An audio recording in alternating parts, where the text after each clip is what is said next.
Hi, this is Bob Linde from the Tradition School of Herbal Studies in St. Petersburg, Florida, coming to you from the Magical Butter Kitchen. We're going to talk a little bit about using CBD with pets. And the reality is, it's always important when we're working with something that's fairly potent, especially with pets, to make sure that we consult with a qualified medical professional, i.e. your veterinarian.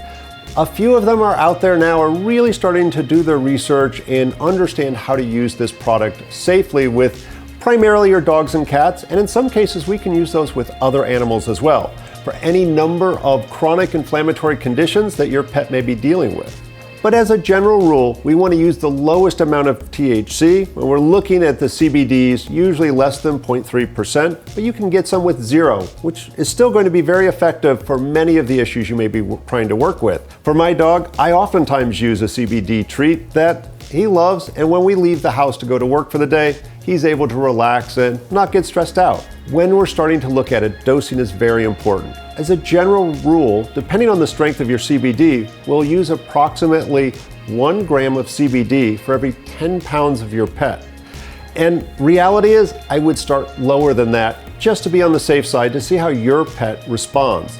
Watch for any changes in bowel movements, behavior, and ultimately appetite can change with that.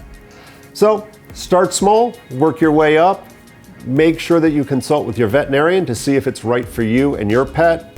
This is Bob Linde from the Tradition School of Herbal Studies in the Magical Butter Kitchen, talking to you about CBD for pets.